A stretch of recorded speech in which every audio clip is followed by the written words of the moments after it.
بسم اللہ الرحمن الرحیم۔ شروع اللہ کے نام سے جو بڑا مہربان نہایت رحم والا ہے۔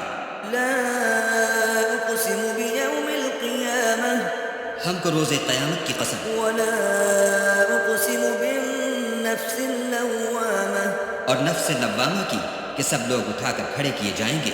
ایحسب الانسان ان لن نجمع عظامہ کیا انسان یہ خیال کرتا ہے کہ ہم اس کی بکھری ہوئی ہڈیاں اکٹھی نہیں کریں گے؟ بلا قادرین علی ان نسوی بنانہ ضرور کریں گے، اور ہم اس بات پر قادر ہیں کہ اس کی پور پور درست کر دیں۔ بل یرید الانسان لیفجر امامہ مگر انسان چاہتا ہے کہ آگے کو خود سری کرتا جائے، یسأل ایان یوم القیامہ پوچھتا ہے کہ قیامت کا دن کب ہوگا۔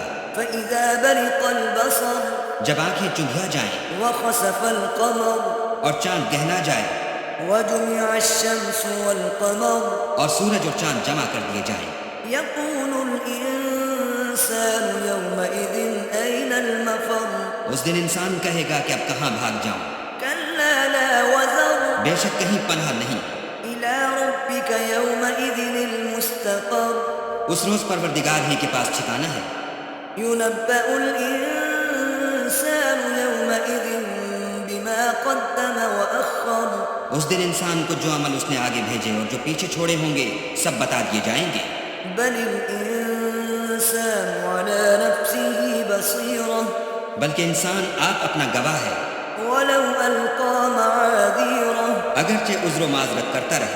لا تحرك به لسانك لتعجل به اور اے محمد صلی اللہ علیہ وآلہ وسلم، وحی کے پڑھنے کے لیے اپنی زبان نہ چلایا کرو کہ اس کو جلد یاد کر لو۔ إن علينا جمعه وقرآنه اس کا جمع کرنا اور پڑھانا ہمارے ذمے ہے۔ فإذا قرأناه فاتبع قرآنه جب ہم وحی پڑھا کریں تو تم اس کو سنا کرو اور پھر اسی طرح پڑھا کرو۔ ثم إن علينا بيانه پھر اس کے معنی کا بیان بھی ہمارے ذمے ہے۔ كلا بل تحبون العاجلة مگر لوگو تم دنیا کو دوست رکھتے ہو وتذرون الآخرة اور آخرت کو ترک کیے دیتے ہو۔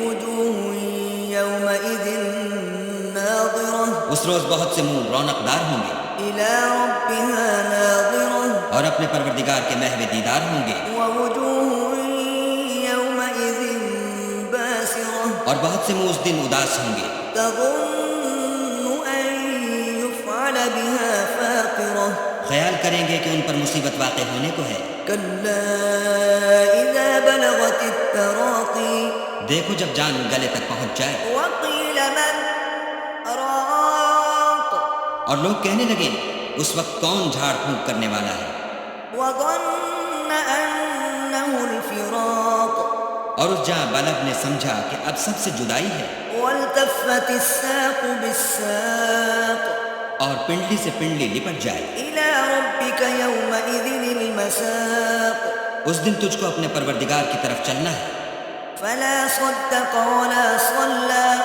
تو اس ناقبت اندیش نے نہ تو کلام خدا کی تصدیق کی نہ نماز پڑھی، ولكن كذب وتولى بلکہ جھٹلایا اور منہ پھیر لیا، ثم ذهب إلى أهله يتمطى پھر اپنے گھر والوں کے پاس اکڑتا ہوا چل دیا۔ أولى لك فأولى افسوس ہے تجھ پر، پھر افسوس ہے، ثم أولى لك فأولى پھر افسوس ہے تجھ پر، پھر افسوس ہے۔ أيحسب الإنسان أن يترك سدى کیا انسان خیال کرتا ہے کہ یوں ہی چھوڑ دیا جائے گا؟ ألم يك نطفة من مني يمنى کیا وہ منی کا جو رحم میں ڈالی جاتی ہے قطرہ نہ تھا؟ ثم كان علقة فخلق فسوى پھر لوتھڑا ہوا، پھر اللہ نے اس کو بنایا، پھر اس کے اعضاء کو درست کیا، فجعل منه الزوجين الذكر والأنثى پھر اس کی دو قسمیں بنائی، ایک مرد اور ایک عورت۔ أليس ذلك بقادر على أن يحيي الموتى کیا اس کو اس بات پر قدرت نہیں کہ مردوں کو جلا اٹھائے؟